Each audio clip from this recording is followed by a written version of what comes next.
Halo, saya Fitriani. Di sini saya akan menjelaskan tentang strategi stress inoculation. Pertama-tama saya akan menjelaskan tentang stres. Apa sih itu stres? Menurut Atkinson, stres menunjuk pada peristiwa yang dirasakan membahayakan individu. Saat individu dihadapkan pada situasi stres, maka individu akan bereaksi baik secara fisiologis maupun psikologis. Lalu yang kedua, ada sumber stres. Sumber-sumber stres disebut dengan stresor. Stresor adalah bentuk yang spesifik dari stimulus, apakah itu fisik atau psikologis, yang menjadi tuntutan yang membahayakan individu untuk beradaptasi dengannya. Setiap kejadian yang mengharuskan seseorang menyesuaikan diri, membuat perubahan, atau mengeluarkan sumber daya berpotensi menimbulkan stres.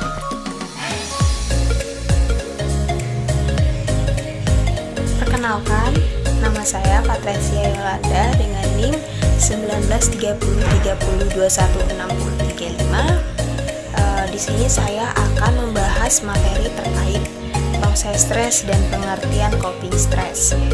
Proses stres mempunyai beberapa bagian. Yang pertama ada sumber stres. Sumber ini bisa menjadi kehabisan tenaga timbul dari situasi rumah atau pekerjaan atau juga penyebab lainnya. Yang kedua ada pemicu otak.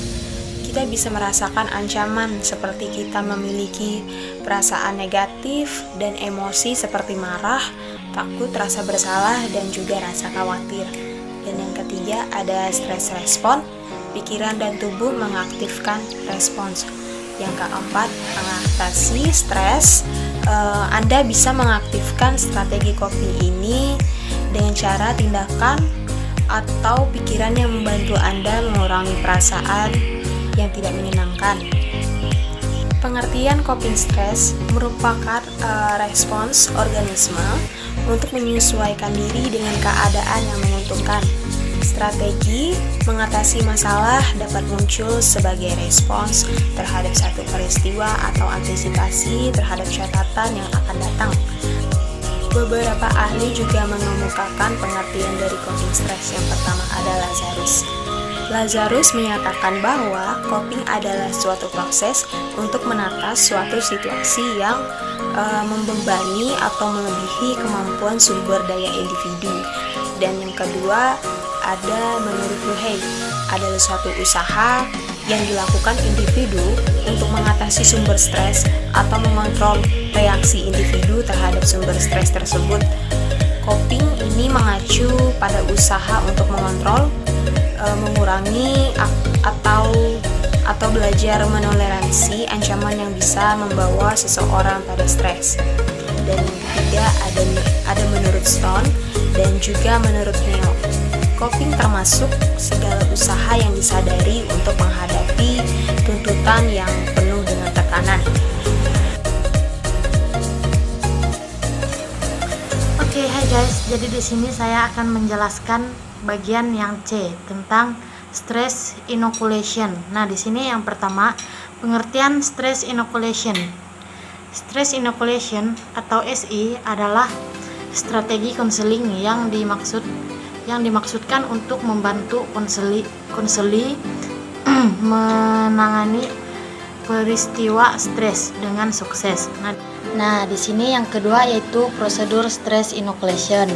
Berdasarkan kedua pendapat ahli yaitu Mills dan Cormier, dapat disimpulkan tahap atau prosedur strategi stress inoculation yaitu ada 5. Yang pertama, rational strategi, lalu yang kedua pemberian informasi tentang hakikat stres dan kemungkinan strategi mengatasi stres, lalu yang ketiga pelatihan dan praktik keterampilan coping.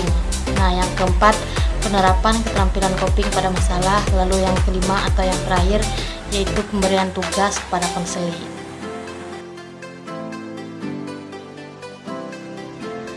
Di sini Lazarus membedakan dua strategi coping stres. Yang pertama, menghilangkan stres dengan berfokus pada masalah. di mana seseorang menyiapkan rencana untuk menyelesaikan masalah dan mengambil tindakan untuk melaksanakan rencana tersebut, dan berfokus kepada emosi di mana seseorang mencoba melihat sesuatu dari sisi yang lain. Dan di sini yang kedua adalah strategi menghindar dan mendekat. Strategi menghindar adalah usaha kognitif untuk menyangkal penyebab stres dan menghindarinya. Dan strategi mendekat adalah usaha kognitif untuk memahami penyebab dan menghadapi penyebab stres yang timbul secara langsung. Perkenalkan, nama saya Rida Eka Pursetiani dengan NIM 193030216034. Hari ini saya akan menjelaskan 5 tahap dalam stress inoculation, yaitu tahap pertama adalah rational strategi. Rational strategi ini konselor akan menjelaskan tujuan dari stress inoculation dengan uraian singkat. Contoh kata-katanya adalah, prosedur ini dapat membantu kamu belajar untuk menguasai diri dan menguasai situasi yang memprovokasi, dan dapat membantu kamu mengelola kemarahan ketika kamu tidak mampu mengatasinya dan mengontrolnya. Dan tahap kedua adalah pemberian informasi tentang hakikat stres dan kemungkinan strategi mengatasi stres. Dan konselor akan memberikan informasi kepada konseli tentang hakikat reaksi stres dan strategi apa yang digunakan untuk mengatasinya. Dan tahap ketiga adalah pelatihan dan praktek keterampilan coping. Di sini tahap pertama dilakukan dalam tahap ini adalah konselor dan konseli memilih beberapa keterampilan yang dapat digunakan untuk membantu konseli mengatasi stres. Dan ke tahap keempat adalah penerapan keterampilan coping pada masalah.